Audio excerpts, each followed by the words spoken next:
What if I told you that your greatest victories often come after the hardest battles?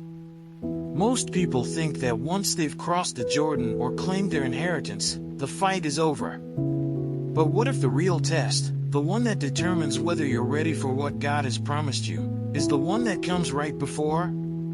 The defeat of Og, king of Bashan, is more than just a historical event. It's a powerful lesson about what happens when God's people face giants they're not expected to defeat. And guess what? It's a reminder that your biggest challenge might just be the key to unlocking your next level. So, let's dive in and see why OG's defeat wasn't just about one king, it was about something much bigger. Curious yet? Let's take a closer look.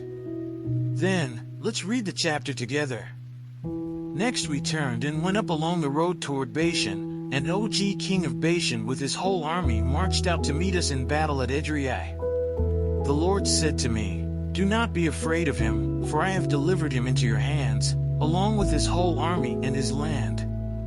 Do to him what you did to Sihon king of the Amorites, who reigned in Heshbon." So the Lord our God also gave into our hands Og king of Bashan and all his army. We struck them down, leaving no survivors.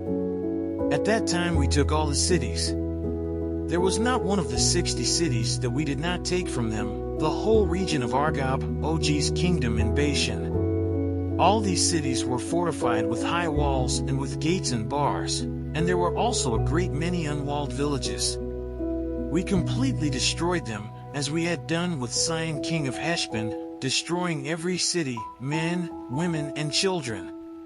But all the livestock and the plunder from their cities we carried off for ourselves. So at that time we took from these two kings of the Amorites the territory east of the Jordan, from the Arnon Gorge as far as Mount Hermon. Hermon is called Sirion by the Sidonians, the Amorites call it Senir. We took all the towns on the plateau, and all Gilead, and all Bashan as far as Salekah and Edrei, towns of Og's kingdom in Bashan. Og king of Bashan was the last of the Rephates. His bed was decorated with iron and was more than 9 cubits long and 4 cubits wide. It is still in Rabbah of the Ammonites. Of the land that we took over at that time, I gave the Reubenites and the Gadites the territory north of Aroer by the Arnon Gorge, including half the hill country of Gilead, together with its towns. The rest of Gilead and also all of Bashan, the kingdom of Og, I gave to the half-tribe of Manasseh. The whole region of Argob in Bashan used to be known as a land of the Rephates. Jair, a descendant of Manasseh, took the whole region of Argob as far as the border of the Jeshurites and the Maacathites. It was named after him, so that to this day Bashan is called Havoth Jair. And I gave Gilead to Machir. But to the Reubenites and the Gadites I gave the territory extending from Gilead down to the Arnon Gorge, the middle of the gorge being the border, and out to the Jabbok River, which is the border of the Ammonites. Its western border was the Jordan in the Arabah, from Kinnereth to the Sea of the Arabah, that is, the Dead Sea, below the slopes of Pisgah. I commanded you at that time, "The Lord your God has given you this land to take possession of it." But all your able-bodied men, armed for battle, must cross over ahead of the other Israelites. However, your wives, your children and your livestock, I know you have much livestock, may stay in the towns I have given you, until the Lord gives rest to your fellow Israelites as he has to you, and they too have taken over the land that the Lord your God is giving them across the Jordan. After that, each of you may go back to the possession I have given you. At that time I commanded Joshua, "You have seen with your own eyes all that the Lord your God has done to these two kings. The Lord will do the same to all the kingdoms over there where you are going. Do not be afraid of them, the Lord your God himself will fight for you." At that time I pleaded with the Lord, "Sovereign Lord, you have begun to show to your servant your greatness and your strong hand.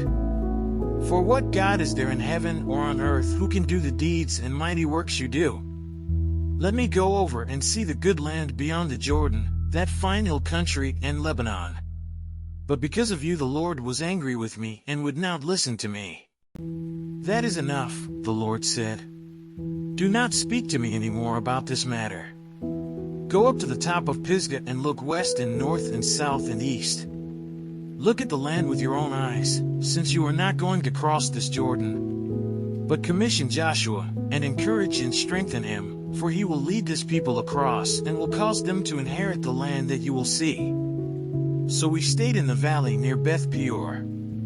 Let's say a quick prayer to thank the Lord for his mercy. But first, if you found this message inspiring, don't forget to subscribe and turn on notifications so you can continue learning how to conquer life's obstacles with God's power. Hey God, thank you so much for the wisdom you've given through this study. It's amazing to see how much you've already prepared for us to learn and apply. Please help me to not just understand these lessons, but to live them out in my everyday life. Show me how to face the giants in my path with confidence, knowing that you're right there beside me. I want to stay faithful, adaptable, and committed to your work, no matter where I am in life. Keep guiding me, Lord, and help me share this knowledge with others. I trust you in all of it. Amen. Now that you've seen how God helped his people conquer giants, what's stopping you from taking on the obstacles in your own life? Could it be that the giants in your path are just opportunities in disguise, meant to prepare you for something greater? If you're ready to step into the promises God has for you, it's time to face your own battles head-on. Don't shrink back in fear. Use those giants as stepping stones to your future. What challenges are you facing right now? How can you use them to grow stronger and move forward? Let us know in the comments below how you plan to tackle your giants. And, as always, don't forget to check the last video and learn more about the scriptures.